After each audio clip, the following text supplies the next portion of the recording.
Bonjour, merci à Sébastien Lodenbach de nous avoir rejoints pour ce talk du samedi matin à Drawing Now Art Fair. Merci beaucoup. Merci. Alors Sébastien, donc tu es là dans le cadre de l'exposition Animation mécanique de l'esprit. Donc nous avions eu envie d'explorer un petit peu les croisements entre le dessin contemporain et l'animation. Et surtout comment ces territoires parfois se confondent, mais aussi parfois peuvent se tourner le dos. Donc Sébastien, il y aura pas mal de discussions sur le dessin. Je suis assez curieuse de savoir quel est le rôle justement que le dessin peut jouer dans le travail de Sébastien Lodenbach, qui est cinéaste donc, et illustrateur français dans le domaine de l'animation. Alors, Sébastien a étudié à l'ENSAD, École nationale supérieure des arts décoratifs, et la boucle est bouclée puisqu'il y enseigne depuis 2001. Nous en parlerons aussi un petit peu. Donc, il a contribué à la création de Wanipo, ouvroir d'animation potentielle, qui est un cousin de l'Oulipo, bien sûr, bien connu de tous. Et il y a aussi, j'ai très envie aussi qu'on parle un petit peu de la littérature, de ton rapport à la littérature. Il y a comme ça des croisements, il y a du texte, vous verrez dans l'exposition qui est animée. Donc comment peut-on animer du texte et quel rôle l'image peut aussi jouer par rapport à ce texte. Donc dans les 6 vidéos, les 6 films poésie qui sont derrière vous, que vous pourrez découvrir plus tard. Donc on en parlera aussi. Et puis, il y a une recherche expérimentale que tu as développée très tôt autour de l'image animée et en fondant le concept de crypto-kinographie. Alors j'ai une définition qui est peut-être périmée, je ne sais pas, que j'ai trouvé quelque part. Donc lorsque l'animation, enfin c'est plutôt un commentaire, lorsque l'animation est en pause sur n'importe quel photogramme 1, le spectateur ne peut pas en déceler la signification, mais dès que l'animation est en marche, celle-ci apparaît clairement. C'est le mouvement qui donne le sens et non l'image fixe. J'espère que c'est encore d'actualité. C'est tout à fait d'actualité, mais on en reparlera. On en reparlera.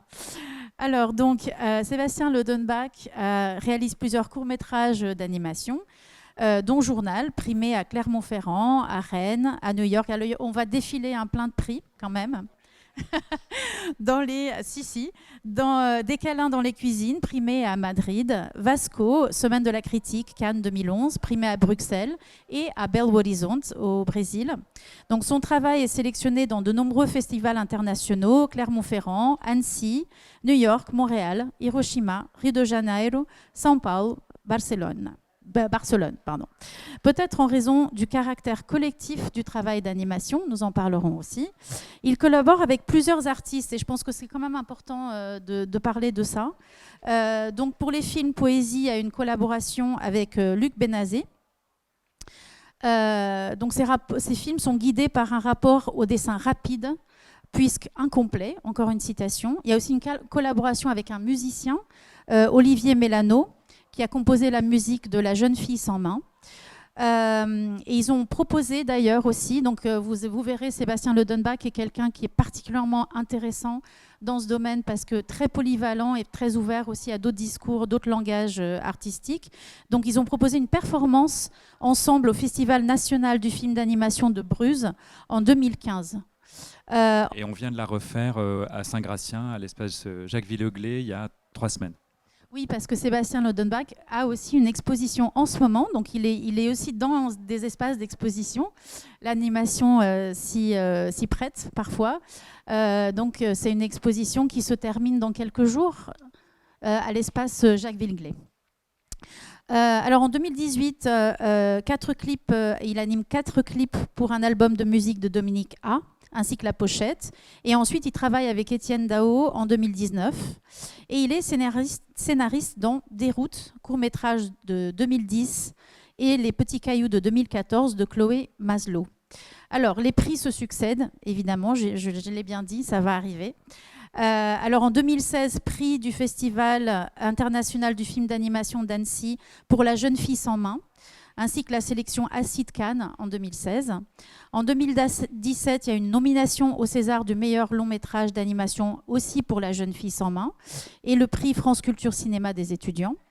En 2023, Cristal du meilleur long métrage au Festival international du film d'animation d'Annecy pour Linda veut du poulet qui est sorti en octobre 2023, il me semble. Sélection à Cite Cannes. Et finalement, en 2024, César du meilleur film d'animation pour Linda veut du poulet. Et je précise que Linda veut du poulet est une co-réalisation avec Chiara Malta. Désolée, absolument. Et en plus, j'ai vu un clip très intéressant de vous deux, justement, après post-réception du César, où Sébastien luttait, prônait l'inclusion des films d'animation dans le petit clip des Césars, dans le générique, parce que Sébastien Ledenbach est particulièrement, et Chiara Malta d'ailleurs, particulièrement militant aussi pour le respect de l'animation en tant qu'un art à part entière, et un art qui n'est pas uniquement et exclusivement pour des enfants. C'est un art qui touche tout le monde, et je peux en témoigner parce que nous avons regardé en famille La jeune fille sans main avec nos 4 enfants d'âge très différents, et il y a eu un moment de silence à la fin, on était émus. C'était une expérience absolument extraordinaire. Donc voilà, il nous manque regarder Linda veut du poulet. En famille entier. Aussi. En famille aussi, ça va se faire. Donc voilà, je commence maintenant ce qui intéresse vraiment, qui est un échange après cette petite biographie. Mais j'ai envie de retourner un peu en enfance et de te demander, Sébastien, comment est-ce que tu es entré dans, je dirais, plutôt une sensibilité plastique plutôt que de parler d'animation tout de suite. Qu'est-ce qui est venu d'abord? Le dessin, le plaisir de la lecture ou peut-être même de l'écriture? Comment est-ce que tu définirais comme ça ton entrée dans un langage artistique? Alors de fait, l'animation, c'est pas du tout quelque chose que je souhaitais faire. J'y connaissais rien. Je suis tombé là-dedans complètement par hasard. Donc voilà, je me retrouve à être cinéaste d'animation, mais c'est pas ce que je voulais faire dans la vie. Moi, je voulais être dessinateur de bande dessinée. Donc j'ai raté ma carrière professionnelle. Parce que je lisais effectivement beaucoup de bandes dessinées, comme beaucoup d'enfants, quand j'étais petit. C'est curieux parce que c'est quelque chose dont j'ai jamais vraiment parlé, mais on m'a posé la même question hier.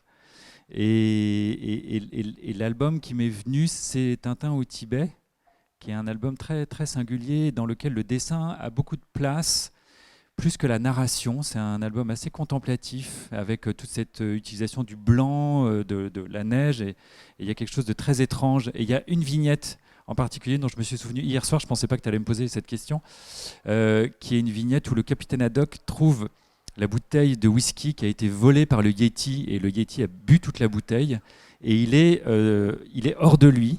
Et il y a une vignette qui est un summum d'expressivité, et elle est très drôle. Et je me souviens d'avoir eu un fou rire, je ne sais plus à quel âge, sur cette vignette, tout seul dans mon lit, et ne pas pouvoir cesser de rire en voyant ce dessin, qui est un dessin fixe, mais dans lequel il y a beaucoup de mouvements. Et puis il y a un texte, il y a une bulle, qui est, je crois, un truc comme ça, parce qu'il est tellement énervé que voilà, il pète les plombs, quoi. Et je trouve que c'est une vignette géniale. Donc voilà, je pense que moi j'ai vraiment commencé dans le dessin par la bande dessinée, Tintin effectivement, puis après d'autres choses. J'ai été un grand lecteur des œuvres de Françoise Skeuten et Benoît Peters, les Cités obscures. Et puis après j'ai accompagné, moi j'ai 50 ans, j'ai accompagné toute la nouvelle génération d'auteurs de bande dessinée autour de maisons d'édition indépendantes dans les années 90.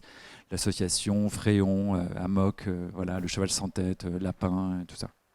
Et quel type de dessin? Donc tu essayais plutôt de dessiner des figures? Est-ce que c'était Oui. Moi, je dessinais des bonhommes. Moi, je dessinais vraiment des bonhommes. Voilà. Et puis je copiais beaucoup. Mais tout le monde fait ça, je crois, quand on commence. Je ne sais pas si on le fait encore, mais on en parlera justement par rapport à ton rôle de professeur. Je recopiais, donc je faisais des bandes dessinées quand j'avais 8 ans, 9 ans. Et je sais aujourd'hui que je n'en ferai sans doute jamais, parce que c'est un langage que je ne maîtrise pas du tout, même si j'en ai lu beaucoup. Et je pense que c'est un endroit où je me sens pas très à l'aise. D'ailleurs, j'en lis plus trop.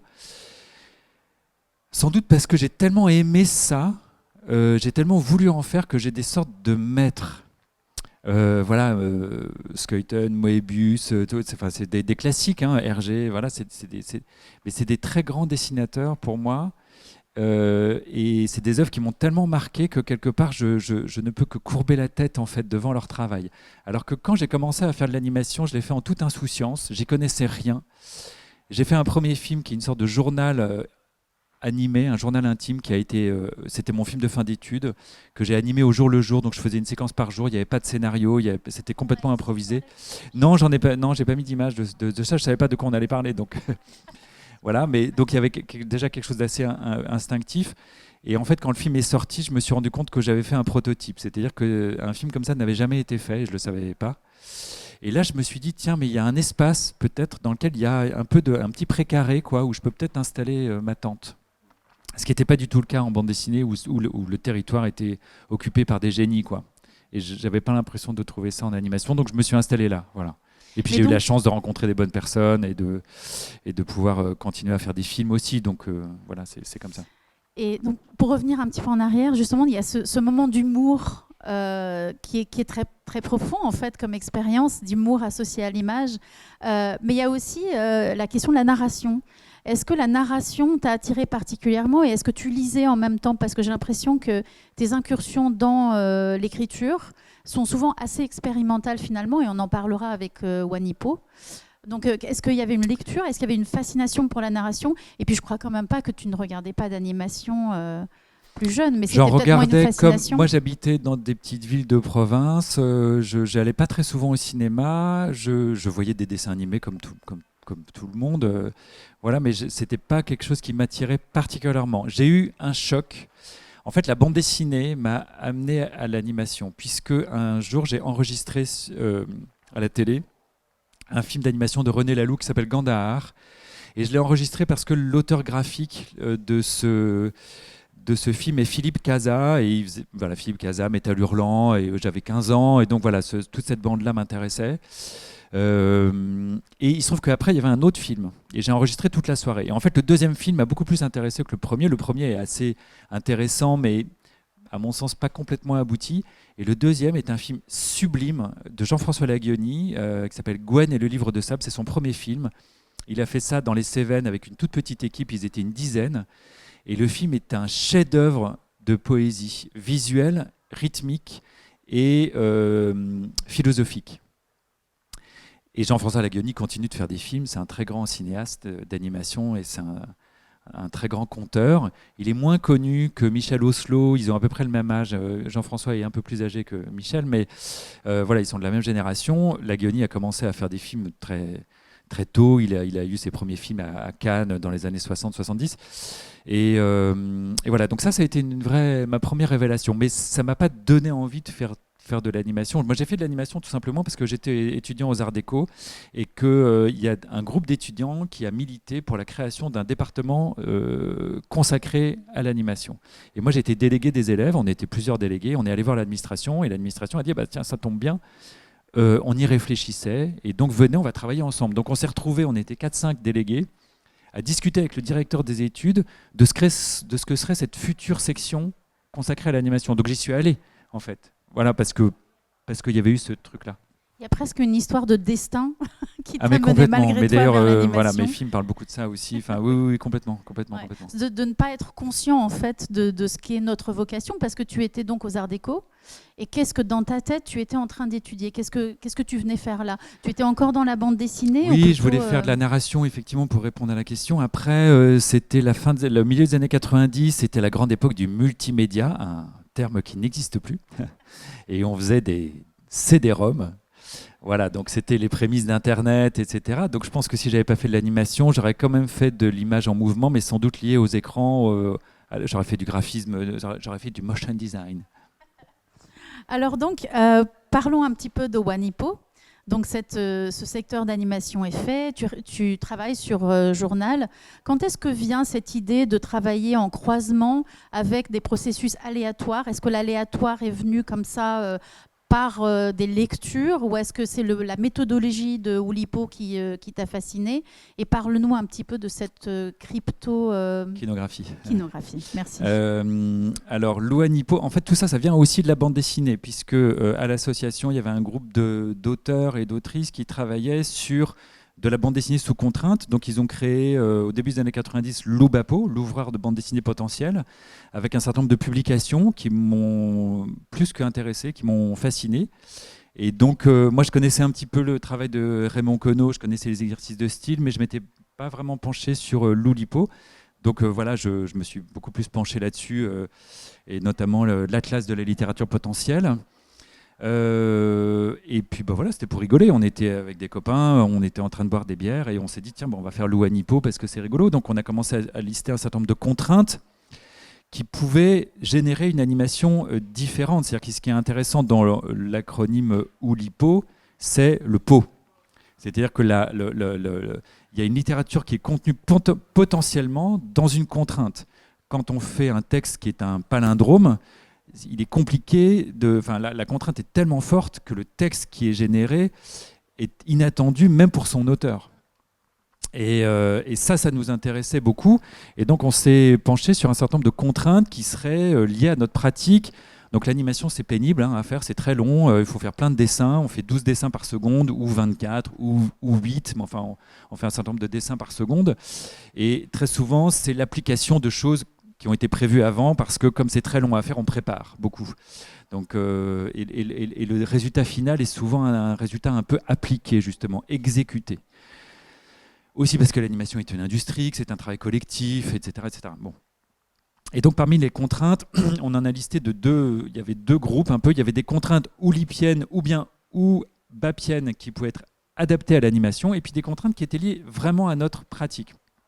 Parmi ces contraintes, la cryptokénographie, on a essayé de trouver le terme le plus compliqué et le plus pompeux possible.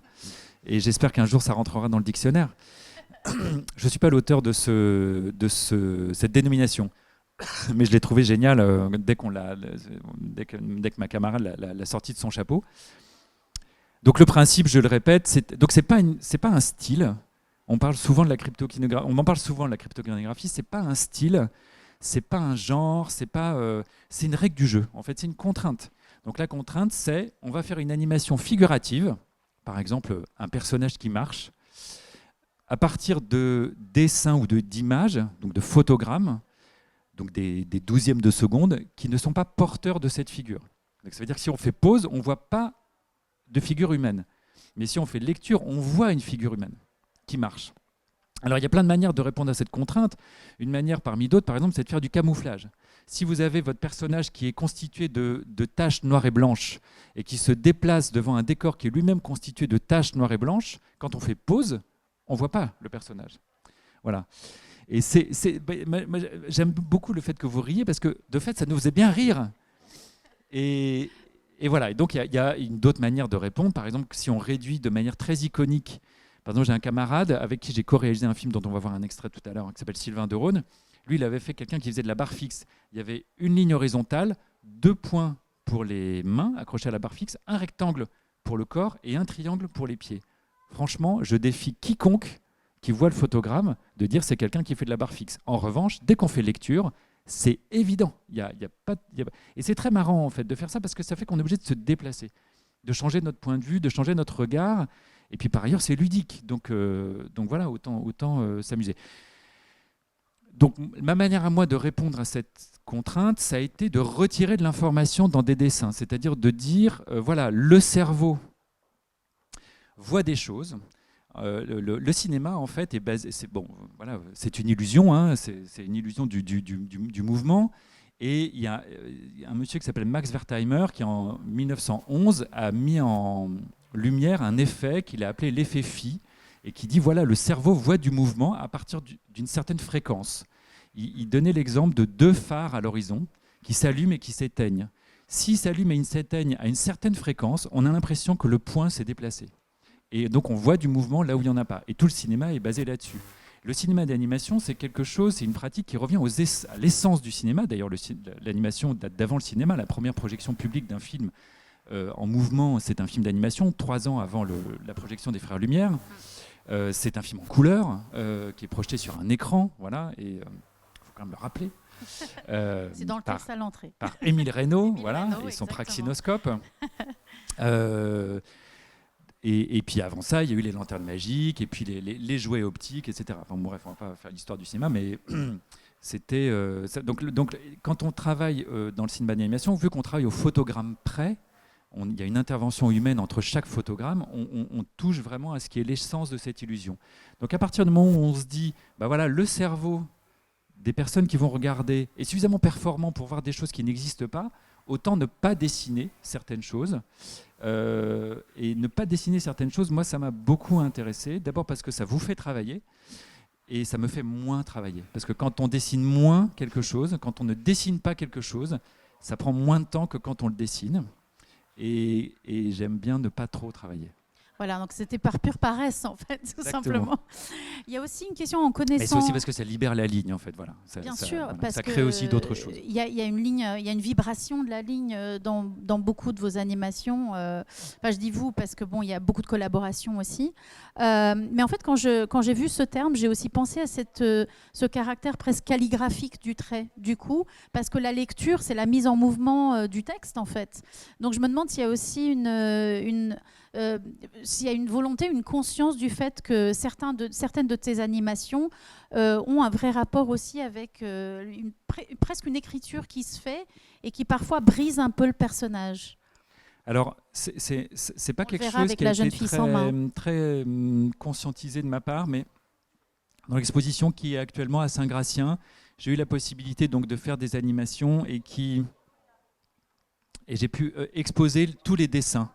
Et donc, chacune de ces animations, chacun de ces dessins sont des dessins non figuratifs, mais qui forment une figure. Donc là, c'est vraiment complètement crypto. Et quand on les expose sur un espace assez grand, ça crée effectivement une écriture particulière. Et ça m'a sauté aux yeux, mais ça ne me l'avait jamais fait. Alors cette image qui est là, c'est une image d'un... C'est pas une image cryptokénographique. En fait, la cryptokénographie, moi, j'ai jamais vraiment totalement... Enfin, si, je l'ai fait à Saint-Gratien, mais ça m'est arrivé assez rarement de répondre complètement à la contrainte. Ce qui m'intéressait, c'était pas forcément de répondre à la contrainte, mais c'était de voir comment la contrainte faisait que je dessinais autrement. Parce que finalement, quand on se dit « je vais moins dessiner », c'est pas du tout la même chose que de se dire « je dessine et puis j'efface ». Parce que moins dessiner, c'est se mettre à une place particulière, et c'est pas si facile, en fait. Et j'essaie de penser les dessins... C'est elliptique, en fait. C'est comme si on enlevait une part de la narration, d'une certaine façon. Voilà, et je pense le dessin dans un flux, en fait. C'est-à-dire que je pense... Pour moi, chaque dessin n'a aucune importance. En fait, il a de l'importance uniquement parce qu'il y a un dessin avant et un dessin après. Et donc, je pense les choses dans une continuité. Et donc, c'est ça mon rapport au dessin. C'est pour ça que c'est l'opposé de la bande dessinée, en fait. Où c'est une synthèse, finalement, le dessin dans la bande dessinée. C'est une conjugaison de plusieurs choses. Et là, c'est plutôt... Je travaille juste sur des traces qui peut-être, quand elles sont mises en mouvement, donnent autre chose, quoi. Alors, donc parlons un petit peu de 11... donc ça, c'est un film qui s'appelle 11 La Force, qui a été un film fait en résidence à Tournefeuille, près de Toulouse, dans une médiathèque, où j'étais en immersion, et on s'était donné, je dis on parce qu'on était deux à faire ça, des contraintes. C'était vraiment une résidence Ouanipo, et la contrainte, c'était d'animer 1 minute par heure. Alors un animateur traditionnel sur un long métrage, il anime 2 secondes par jour, hein. À peu près, voilà. Quand vous voyez les films au cinéma d'animation, chaque animateur a animé 2 secondes par jour, voire 1 seconde. Et quelquefois, sur la même seconde, il y a 3 ou 4 personnes qui sont passées. Donc c'est un travail colossal. Et je déconseille à tout le monde de faire ce métier. Mais là, on s'était dit, on va animer 1 minute par heure, donc 6 minutes par jour. La résidence durait 10 jours. Donc à la fin, on aurait eu chacun un long métrage. Mais évidemment, on n'a pas réussi, parce que c'est très difficile, mais on a réussi à certains moments. Par exemple, si on fait un dessin fixe, si on réduit l'animation, si on dit que voilà, l'animation elle est 0, ça c'est possible de faire. Et on fait un dessin fixe assez grand. En 1 heure, on peut faire un dessin assez fouillé. On fait ensuite un mouvement de caméra sur le dessin et on a 1 minute. Donc ça, il n'y a pas de problème. Si on réduit, non pas l'animation, mais si on réduit le dessin, si on fait des lignes ou des points, si on fait des dessins très simples, on peut aussi faire 1 minute par heure. C'est tout à fait possible. Après, on ne peut pas tout faire, évidemment, avec cette contrainte-là. Mais ça a été décisif pour moi parce que bon, j'ai fait un film de 12 minutes au final, animé en 10 jours, mais voilà, là, ça a beaucoup libéré mon trait. Et ce photogramme est une image de ce film. Et donc, une approche cryptokénographique a été, en fait... alors ça, je ne me souviens plus, il faut demander. Voilà. 6 minutes 30, ouais, c'est ça. Ça a été voilà, une manière de vraiment libérer le trait, quoi.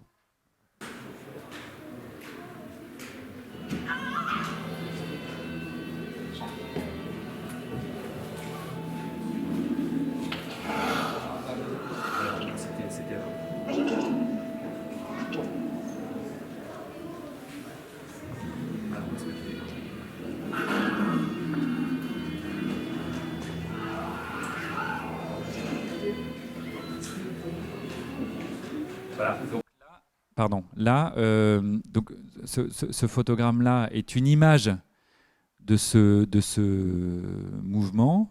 J'essaie de le reprendre parce que c'est pas évident. Voilà, là par exemple, là c'est un dessin absent. Ça j'adore. C'est la quintessence du dessin, c'est quand on le fait pas. Voilà, là il y a deux lignes pour représenter la petite fille. Là il y a rien, il y a personne. Là il y a tout le monde. Enfin, là on peut reconnaître la forme. Et là encore plus.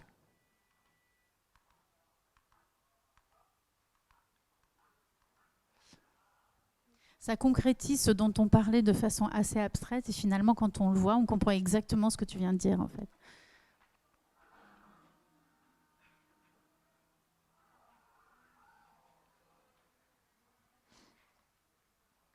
Voilà. Alors ça, c'est une expérience que j'avais tentée dans d'autres films précédemment, notamment dans un film qui s'appelle Vasco, où il y a un personnage qui court à la fin. Là, on n'a pas l'animation, mais...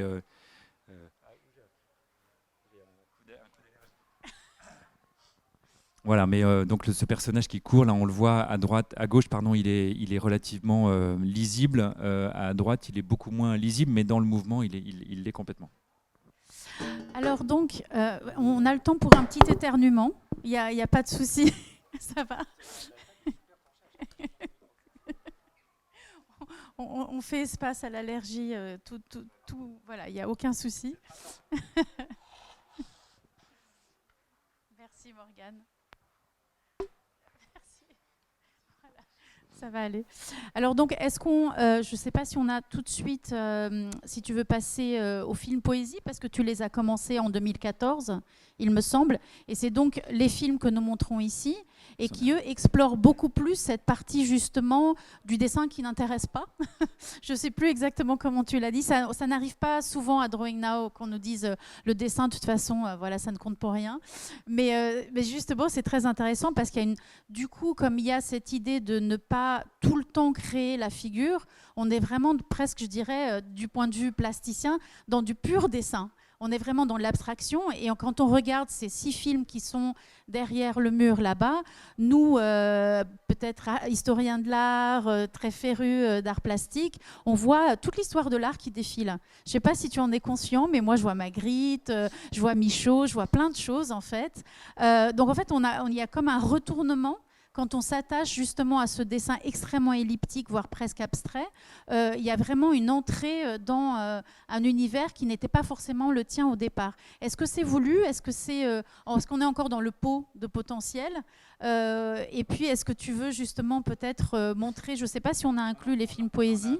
Non, parce qu'ils étaient derrière, mais oui, alors très rapidement, en 2014, Luc Benazet, qui est un poète qui publie assez régulièrement chez Éric Pesty et maintenant chez POL, me propose, on se connaissait depuis longtemps, me propose de travailler ensemble pour une revue qui s'appelle Numéro 0.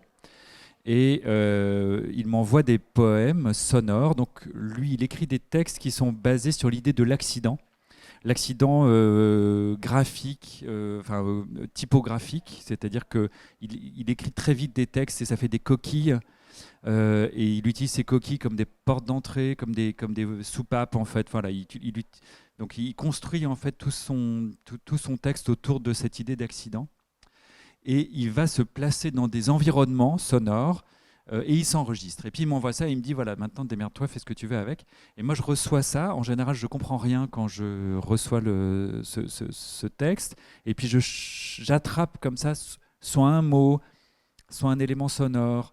J'essaie de reconstituer ce texte qui est complètement désarticulé, désossé et déconstruit. Et évidemment, ça me parle, puisque voilà, moi je travaille beaucoup là, effectivement, sur le dessin qui est déconstruit. Et voilà, et ensuite j'improvise. Et l'improvisation en animation, c'est assez rare.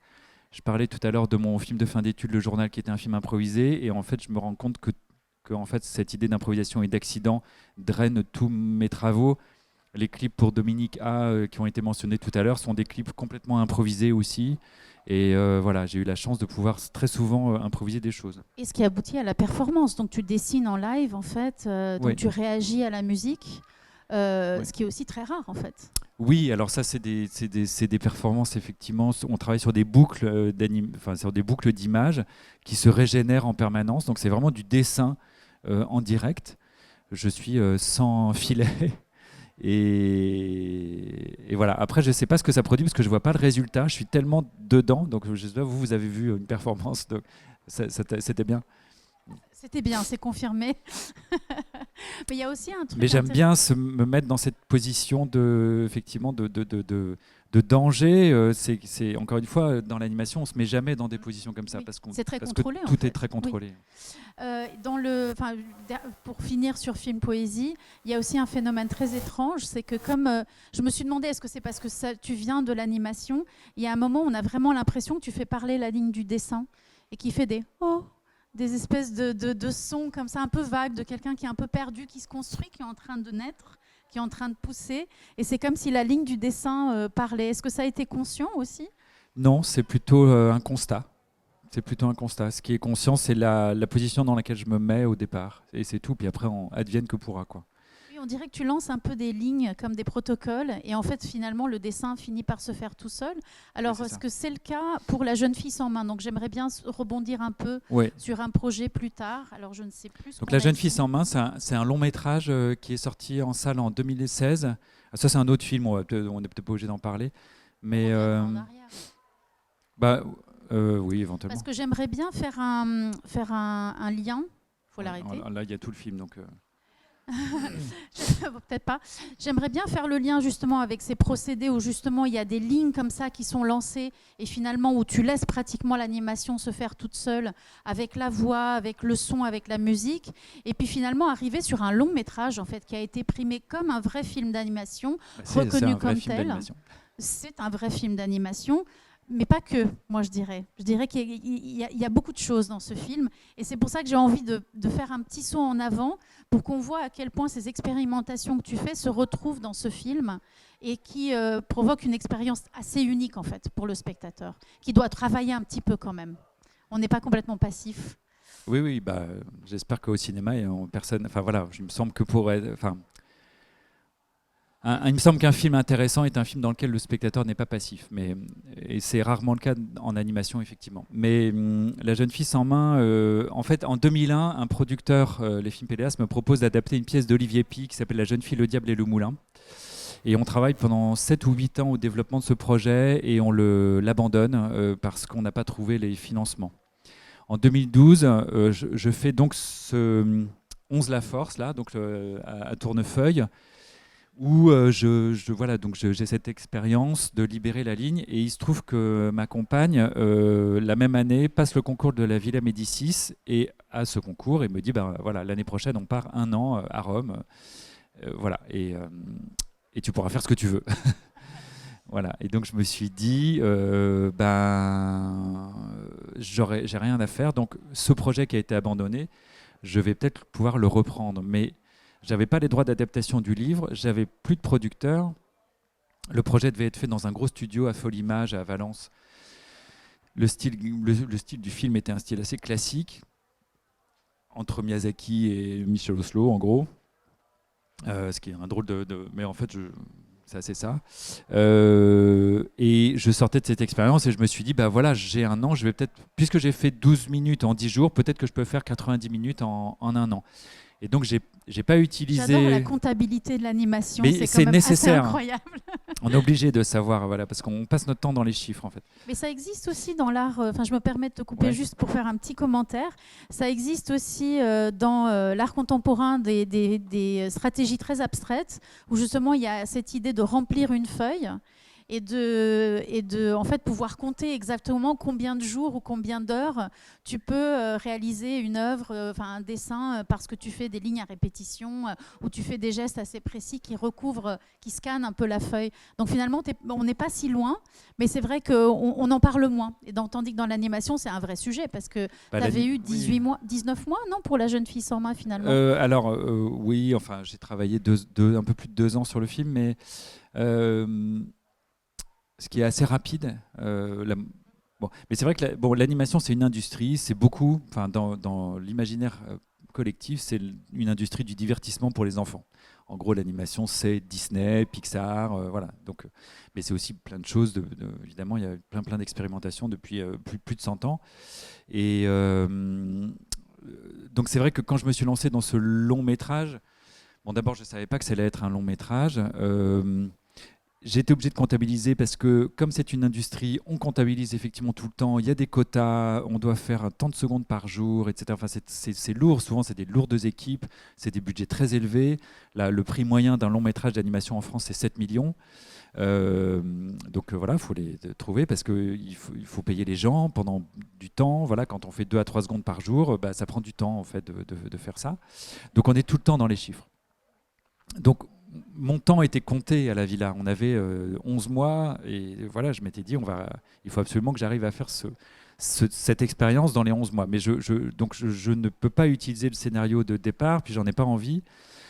Je ne peux pas utiliser le style graphique qui avait été développé parce que si je le faisais tout seul, ça m'aurait pris 10 ans. Voilà, j'étais donc tout seul, j'avais pas de producteur, j'avais pas d'équipe.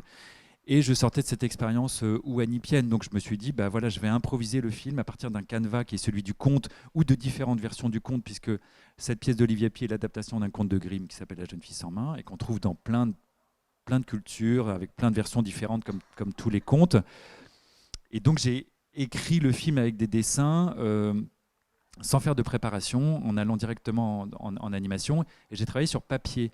Et quand on fait de l'animation sur papier, il faut prendre le temps de filmer chacune de ces feuilles pour voir le résultat animé. Et je ne prenais pas le temps. Donc j'étais dans une projection de ce que ça allait être. Je ne voyais pas le résultat. Et pendant 1 an, j'ai travaillé comme ça sans voir le résultat de ce que je faisais. Et j'étais complètement en transe, en fait. J'étais dans le film, j'étais spectateur, acteur, metteur en scène, personnage. Et c'était une expérience assez folle. Et jamais je pensais que ça allait pouvoir exister en tant que film. Et j'ai fait à peu près 60% du film dans le temps de la résidence, parce qu'il y a des moments aussi où je m'arrêtais de travailler parce que j'étais épuisé. Et donc j'ai continué après, au retour à Paris, avec un producteur qui s'appelle Les Films Sauvages, et un autre producteur, Les Films Péléas, qui était le producteur du premier projet, a rejoint le projet, et le film a existé. Et c'est un film donc, que j'ai animé entièrement seul. Il a coûté 300 000 € au final, parce que d'abord, moi, on m'a payé un peu finalement, on m'a acheté les dessins, et puis tout ce qui est son, comédien, musique, enfin voilà, travaux de labo, etc. Donc on est entre 300 et 400 000 €. Donc c'est sans doute le long métrage d'animation, un des longs métrages d'animation les moins chers, et donc un des plus rentables, parce qu'il n'a pas fait beaucoup d'entrées, mais il en a fait proportionnellement beaucoup par rapport à son budget. Et je ne pensais pas qu'il allait sortir en salle, il était à Cannes, enfin voilà, c'était une expérience de dessinateur très forte et une expérience de film aussi assez dingue. Alors, je propose qu'on regarde quelques images pour rendre la chose plus visible, plus tangible. Oui, alors peut-être que ce qu'on peut faire, c'est... ah oui, ça c'est le film. On va peut-être pas montrer... Je vais peut-être vous montrer juste d'abord des images fixes. Voilà, pour vous montrer un peu la tête que ça a. Le film a été fait en noir et blanc, en fait, sur différentes feuilles de papier. C'est-à-dire que là, c'est un peu un principe de sérigraphie. Il y a une feuille par couleur. Donc toutes ces couches ont été mises en couleur dans un deuxième temps, ont été teintées en fait avec l'ordinateur. Si j'avais pas eu d'ordinateur, j'aurais pas pu faire ce film. Voilà. Et il y a un rapport au corps qui est assez important, intéressant. Le film met en jeu une jeune fille donc on lui coupe les mains. Peut-être que vous connaissez ce conte. Il n'est pas très connu. Je vous encourage à lire. Il est pas très connu, incroyable. Hein. Ouais. Il m'a parlé très profondément. Il y a une scène d'accouchement. Donc voilà. Donc là, c'est la jeune fille qui accouche. Heureusement, il y a des moments plus joyeux où elle danse. Donc voilà, j'aime beaucoup le dessin donc là aussi, il y a une approche crypto-kinographique, mais le film ne l'est pas. Mais j'aime beaucoup le dessin de droite parce que la figure est complètement déstructurée. Or, dans le mouvement, on la voit. Je pourrais vous la montrer tout à l'heure. Ici, le personnage respire. Alors, j'ai fait respirer les personnages avec leurs lignes parce que dans un film d'animation, il n'y a personne sur l'écran. Donc, j'ai il y a eu un certain nombre de réflexions après coup en fait, qui sont arrivées, notamment sur la représentation du corps. Dans un film d'animation, il n'y a personne, comme dans un dessin, il n'y a personne. Il y a des représentations de personnes, il y a des lignes, il y a des couleurs, il y a du rythme et du mouvement. mais il n'y a personne. Et donc, comment est-ce qu'on représente une respiration? Et donc, j'ai fait respirer les personnages par ce qui les constitue. C'est-à-dire, j'ai pas fait semblant qu'ils avaient des poumons, mais, et j'ai pas fait semblant non plus de voir qu'ils étaient représentés avec des lignes. Et donc, je les ai fait respirer avec les lignes. Je vais vous montrer ça tout à l'heure. Là, c'est aussi un photogramme du film. On voit la jeune fille. Là, en fait, elle est en train de taper contre un arbre. Elle est très furieuse, mais elle est absente sur cette image-là, mais elle est bien présente. Voilà. Puis il y a d'autres images où elle est beaucoup plus, je dirais, voilà, beaucoup plus dessinée. Et si je vous montre quelques extraits, on est à quelle photo? Ouais, c'est impossible à lire. Voilà. Ah bah, je peux peut-être vous montrer ça, parce que justement, on va la voir danser là. Je ne sais pas si je peux avancer un tout petit peu. Si on peut monter le son un tout petit peu. C'est pas mal. Oui, non, mais ça va être mieux.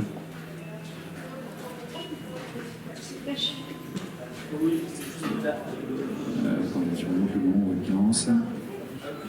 Je sais. Merci.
Et je vais vous montrer juste une autre séquence, parce que c'était celle qu'on voulait vous montrer au départ, qui est très courte. Alors,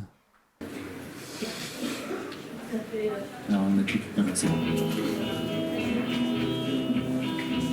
Avec cette histoire de respiration. Je vais avancer un tout petit peu parce qu'on n'a plus beaucoup de temps.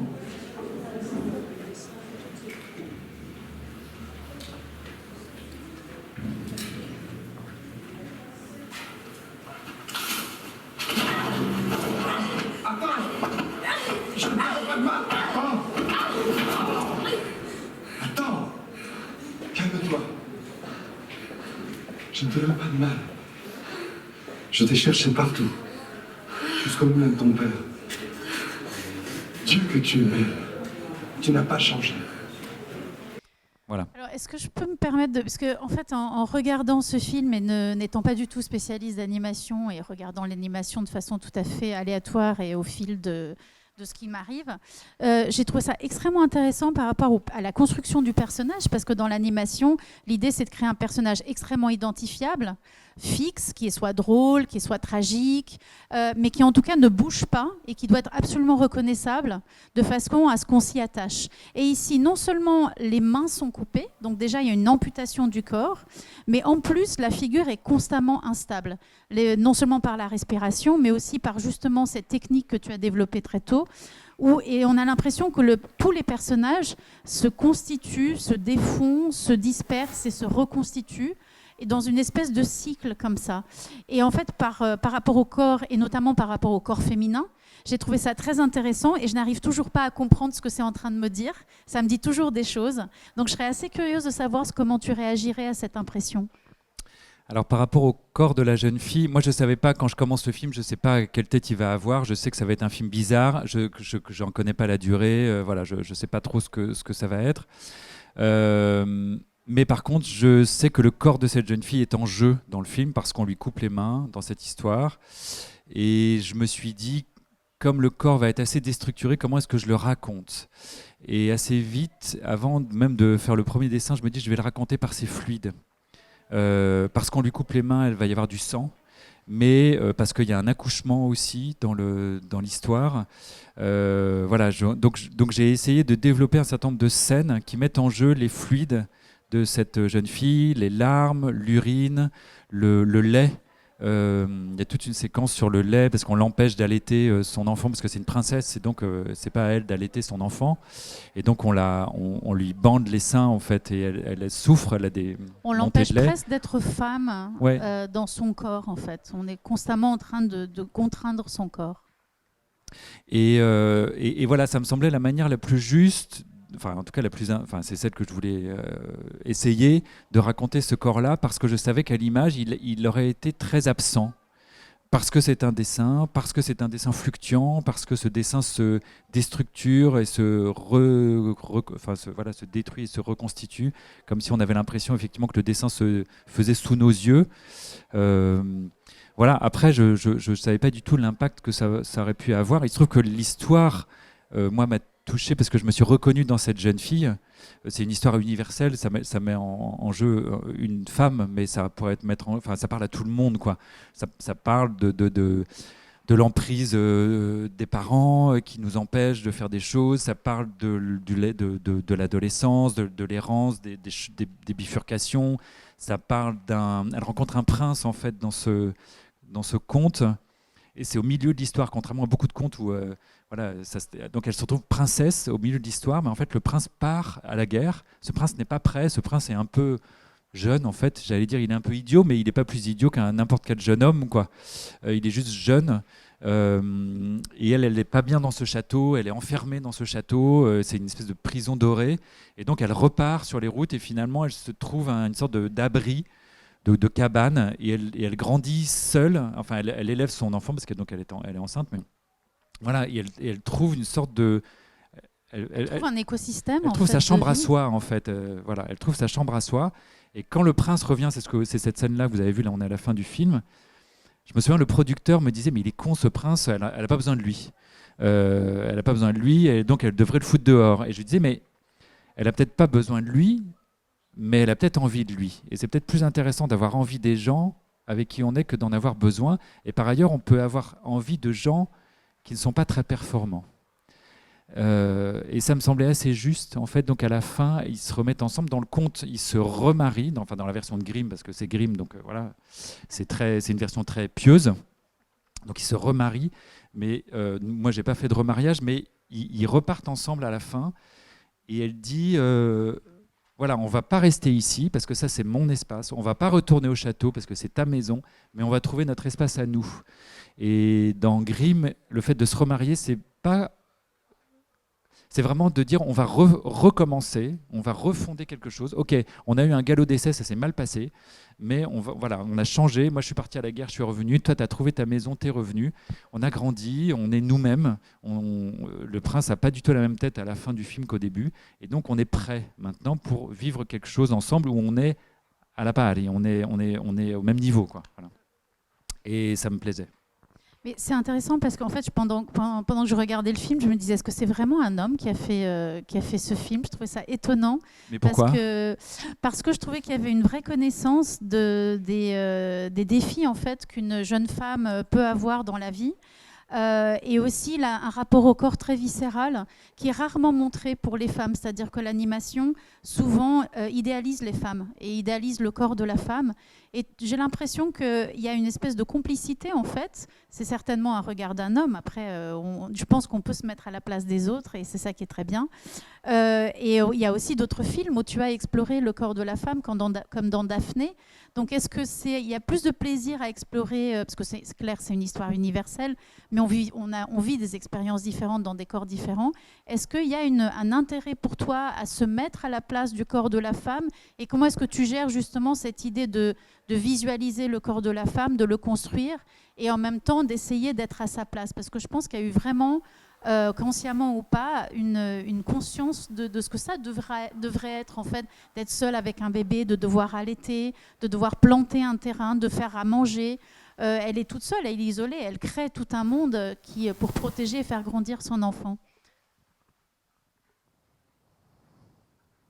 Moi, je ne sais pas ce que c'est le corps de la femme puisque j'en ai pas un. Donc, enfin voilà. Donc c'est peut-être pour ça que ça C'est bien m'intéresse ça que je dis. d'aller l'explorer, si je puis dire ça comme ça. Après, c'est peut-être des hasards aussi. Il se trouve que voilà, ce conte qu'on m'a donc proposé était un conte qui mettait en jeu une femme. Mais juste pour revenir aux personnages féminins dans les films d'animation, les personnages féminins dans les films d'animation sont en général pas sexués. C'est des héroïnes. Depuis une dizaine d'années, on met des héroïnes parce que c'est plus dans l'air du temps de mettre des héroïnes. C'est souvent des rebelles, des battantes, et c'est des filles ultra performantes, comme avant, elles, les gars étaient ultra performants. Donc très souvent, dans tous ces films de Disney, de Pixar, dans tous ces films de divertissement, on a des personnages qui sont des héros. La jeune fille, c'est pas un héros, c'est pas une héroïne, c'est une femme, voilà, à qui il arrive des trucs. Elle est relativement passive en fait, même il y a juste elle se prend en main finalement à la fin. Mais déjà dans la typologie du personnage, elle est très différente. Et dans les films d'animation, comme les films d'animation s'adressent aux enfants, le corps il est gommé en fait, il est recouvert, alors il peut être raconté de certaines réponses, par exemple, voilà, elle a ses cheveux, bon, mais sinon, il y a juste un film de Disney, il y a pas longtemps, qui s'appelle Alerte Rouge, qui parle des règles. Voilà, donc ça commence on commence à parler d'autre chose que de performance. Mais il est pas inintéressant ce film. Mais voilà, donc le corps de toute façon, d'abord il est ultra lisse parce qu'il est fait en 3D, et puis il n'existe pas vraiment en tant que corps féminin, ou alors il est gommé comme dans Mulan par exemple. Voilà, elle se déguise en homme pour voir. Bon. Euh, Après, je peux pas tellement répondre sur mon intérêt pour le corps féminin parce que je sais pas d'où ça vient en fait. Mais c'est vrai que là, Daphné, qui est un film documentaire dans lequel il y a assez peu de dessins, c'est un hasard. Moi, j'ai rencontré une performance. Bah, on vous montre la bande-annonce. Ouais.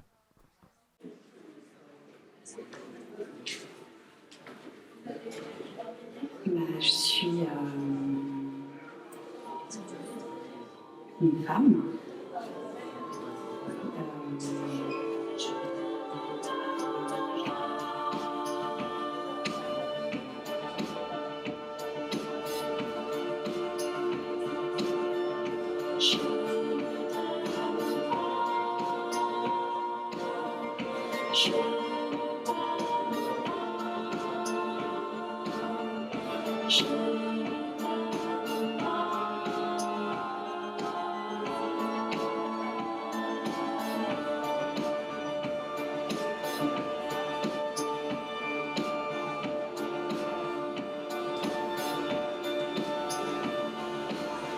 Voilà, ça m'a payé cette pizza.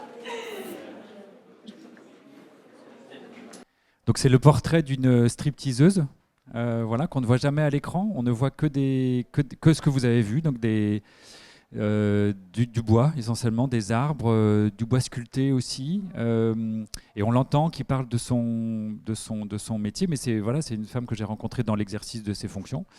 C'est-à-dire que je suis allé dans un striptease, je l'ai vu faire sa performance, et puis je lui ai couru après en disant voilà, moi j'avais pas d'idée préconçue au départ, en disant voilà, j'ai l'impression qu'il faut qu'on se rencontre et qu'il faut qu'on fasse un truc ensemble. Et elle m'a dit ça tombe bien parce que moi ça m'intéresse de parler de mon métier, j'ai des choses à dire. Donc on a fait 6 heures d'entretien, et puis à partir de ces 6 heures, j'ai réduit, j'ai fait ce projet de documentaire, mais dans lequel le corps est aussi très présent parce qu'il est très absent. Alors, je voulais juste montrer, parce que je trouvais ça intéressant, parce que ça sort à nouveau pour illustrer aussi un petit peu comment tu sors souvent et que tu aimes te mettre, de risquer des choses, en fait, te mettre presque en péril. C'est un film magnifique. Et je voulais peut-être maintenant aller un peu vers ton autre activité de professeur et de te demander justement comment est-ce que les choses ont changé depuis que tu as été, en tant que délégué responsable, de créer le secteur d'animation aux Arts Déco de Paris. Et finalement, quelles sont les grandes différences? J'imagine que ça a beaucoup changé. Est-ce qu'il y a une plus grande envie de faire de l'animation de la part des étudiants et étudiantes? Et quels sont les défis actuels pour le faire et pour les encourager? Depuis une vingtaine d'années, en gros depuis Kirikou et la sorcière, il y a des gros changements au niveau de l'animation en France, en Europe et dans le monde entier, avec des nouvelles écritures, des écritures narratives, des écritures graphiques, des personnages aussi qui sont différents. Kirikou, ça a été une vraie révolution, hein. C'est un film incroyable, aussi parce que c'est un grand succès, ce qui n'était pas forcément gagné d'avance.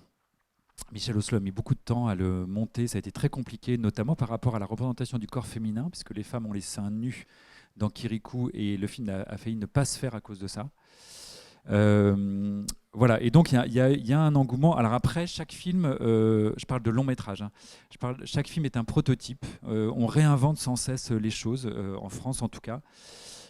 Pour ne parler que de cette année, enfin de l'année qui vient de s'écouler, l'année 2023, il y a eu beaucoup de films qui sont sortis sur les écrans, dont vous avez peut-être entendu parler ou pas. Un film comme Saules aveugles, Femmes endormies, qui est un film adapté de Murakami, qui est magnifique, qui propose une écriture graphique très nouvelle et narrative aussi. Un film qui s'appelle Interdit aux chiens et aux Italiens, sur l'immigration italienne de l'entre-deux-guerres, qui est en marionnette. Un film qui s'appelle Mars Express, qui est un film de science-fiction. Ça faisait plus de 20 ans qu'il n'y avait pas eu de film de science-fiction en animation en France. Linda veut du poulet et quelques autres, Sirocco, enfin voilà. Et chacun de ces films sont des prototypes, voilà, qui s'inscrivent à la fois dans une continuité, mais en la réinventant complètement. Et ça, c'est extrêmement stimulant. C'est pas facile à faire, c'est pas facile à produire, c'est pas facile de dire aux gens allez voir ce genre de films, qui sont moins identifiés que les films des studios. Voilà, mais il y a un vrai désir. Donc au niveau des élèves, j'ai pas l'impression que ça ait beaucoup changé en 20 ans. C'est-à-dire que le désir, il est toujours là.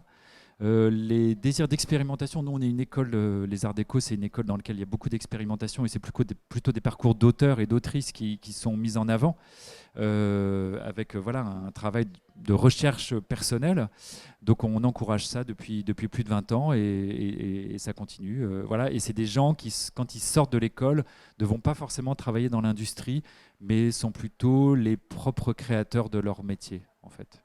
Et est-ce que l'idée de l'animation en tant que processus collectif, justement, au sein de cette école qui peut-être prône des activités plus solitaires, même si bon, c'est les arts déco, donc forcément il y a l'édition, etc. Est-ce que c'est quelque chose dont on est conscient quand on est étudiant et qu'on veut faire de l'animation? Est-ce que ça doit être appris et est-ce que c'est embrassé avec plaisir ou est-ce que ça se fait un peu dans la douleur? Oui, c'est appris. Il y a des films collectifs qui sont faits dès la première année d'animation, enfin dès la première année de spécialisation. Après, on encourage quand même beaucoup des parcours personnels et c'est vrai que les élèves sont un peu dans l'illusion qu'ils peuvent et qu'ils doivent savoir tout faire, ce qui est évidemment faux. Et en plus, dans cette école, en tout cas dans ce secteur-là, les élèves ne savent rien faire. C'est-à-dire qu'ils n'ont pas un savoir-faire très développé. Mais ils peuvent tout faire et ça c'est vrai, c'est-à-dire qu'ils peuvent parler à des équipes, voilà, ils ont conscience de ce qui est possible de faire ou de ce qui n'est pas possible et de comment le faire, même s'ils ne sont pas forcément capables toujours de savoir le faire. Et après, ils travaillent beaucoup entre eux. C'est beaucoup des réseaux qui se créent aussi dans l'école, mais intergénérationnels. Il y a souvent des élèves qui sont sortis, je sais pas, il y a 5 ou 10 ans, qui travaillent avec des étudiants à peine sortis de l'école ou des étudiants actuels encore dans l'école sous forme de stage. Mais après, voilà, il y a quelque chose qui circule assez bien entre les générations. Après, évidemment, ça dépend des élèves, quoi, hein. Il y a des élèves qui vont être plutôt comme ça, repliés sur eux-mêmes. Nous, on a une pratique. Nous, on fait du cinéma assis sur une chaise et penché sur un écran, donc c'est quand même très particulier, quoi. Voilà. Et on a un peu tendance au repli sur soi. Et le dessin sur papier, finalement, est-ce que ça joue un rôle ou est-ce qu'on est vraiment beaucoup dans des processus digitaux? Oui, on est beaucoup dans des processus digitaux, mais le dessin sur papier existe toujours. Demain, il y a Emmanuel Alain Rénal qui va venir ici même, qui a un projet, qui produit une série. Merci d'annoncer la top pour demain. Qui a un projet de série qui s'appelle Patouille, série pour la télévision ludo-éducative sur la biologie pour les tout petits. La série est faite au pastel sur papier. Voilà, ce qui est assez... voilà, quand il dit on va faire ça, tout le monde le regarde comme un fou en disant mais t'es dingue. Voilà. Donc faut être un peu dingue. Après, voilà, j'ai l'impression que le territoire, parce que dans le court-métrage, dans les films de commande, il y a beaucoup d'expérimentation, beaucoup d'écritures différentes. Là où il y a beaucoup de travail encore à faire, c'est le long-métrage. Et quand on fait un film comme Linda veut du poulet, que je vous encourage à aller voir, s'il passe encore, mais on le trouve maintenant sur les médiathèques numériques et en VOD, etc. C'est un film très drôle. Mais c'est un film aussi très expérimental et très plastique. Voilà, et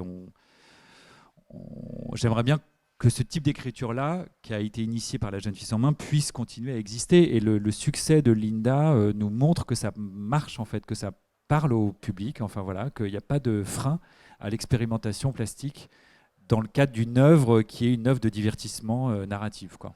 On peut conjuguer les beaux-arts et la drôlerie, et on peut conjuguer voilà, le divertissement et l'expérimentation. Alors, je suis désolée, le temps arrive à sa fin. C'est très complexe de t'interviewer parce que je pense qu'il y aurait beaucoup d'autres questions. J'avais beaucoup d'autres questions ici parce que ton corpus de travail est très riche. Absolument. Nous avons déjà travaillé ensemble pour l'exposition à travers Françoise Cohen de la Cinémathèque française Tout un film. Nous avions montré tes dessins justement sur papier. Donc voilà, ça, c'est une collaboration, j'espère, qui va continuer. Est-ce qu'il y a des questions de la part du public? Oui. Oui, bonjour. Bonjour. Qu'est-ce que vous pensez de l'IA générative dans le film d'animation? Et est-ce que vous allez vous y intéresser de près? Comme Jérémy Perrin, par exemple, de Mars. Ouais. Jérémy Perrin, je ne crois pas qu'il ait utilisé d'IA générative, mais il s'y intéresse. Forcément, on regarde ça d'un peu loin ou d'un peu près. Je pense que c'est un outil qui va pouvoir être utilisé dans le cadre d'expérimentation. Je ne suis pas sûr que ça puisse être utilisé. Enfin, si, ça va sans doute, malheureusement, ou heureusement, j'en sais rien, automatiser certaines tâches, en simplifier certaines, et, avec le risque que ça donne moins de boulot aux équipes. Je ne suis pas sûr d'avoir un avis, en fait, aujourd'hui. Voilà, c'est quelque chose que j'observe avec curiosité. Tu as fait des expériences? Un tout petit peu, pas tellement dans l'animation, pas tellement avec l'image animée, mais avec l'image fixe. J'ai utilisé les Midjourney et quelques outils comme ça. Je sens que c'est quelque chose dans lequel il faut vraiment se plonger. Les quelques personnes que je connais qui s'y intéressent vraiment me disent passer vraiment des heures et des heures pour arriver à obtenir une image qui soit intéressante, qui soit pas voilà, une sorte d'image qui ressemble un peu à tout. Parce que ça se nourrit de ce qui a été produit précédemment. Et j'ai l'impression que plus on va générer d'images qui ressemblent à des images faites avant, et plus tout va finir par se ressembler. Donc c'est ça qui me fait peur, et en même temps ça me rassure aussi. C'est-à-dire que la singularité va continuer d'exister. En tout cas, peut-être que je m'illusionne, hein. Il y a un film d'animation qui s'appelle Les possibilités du dialogue de Jan Švankmajer, qui est un surréaliste tchèque, qui s'appelle et donc c'est un triptyque, et dans un de ces triptyques, il y a 3 personnages un peu dans mode Archimboldo, vous voyez. Il y en a un qui est fait avec des éléments fruits et légumes, l'autre qui est fait avec des éléments de papeterie, et un troisième, je me souviens plus quoi, bon bref, et donc il fait des découvertes. Et ils se mangent les uns les autres, ils se mélangent les uns les autres. Et à la fin, ils se sont tellement mangés et mélangés qu'ils se recrachent l'un l'autre, et c'est le recrachat du même. Et donc j'ai l'impression que l'IA va peut-être aller vers ça. C'est-à-dire qu'à force de créer des images qui vont réalimenter la machine, mais ces images sont les mêmes que d'autres images, puisque ça s'inspire du tout venant et d'une espèce de langage commun. Parce que plus il y a d'images qui se ressemblent sur Internet, plus il y a le même chat, et plus on va avoir un chat qui ressemble à tous les chats qui préexistent. J'ai l'impression que dans quelques années, je ne sais pas, ça ne peut aller que vers une sorte de truc un peu médiocre, médian. Voilà. Mais peut-être que je me trompe. Et puis on verra comment utiliser ça. Après, il y a des tas de gens qui vont réussir à l'utiliser. Je ne suis pas sûr d'avoir envie de passer du temps à ça. Je préfère dessiner, je crois. Il y a d'autres questions? Bon, merci beaucoup Sébastien, ça a été un vrai plaisir. Merci à toi, merci à vous pour l'attention.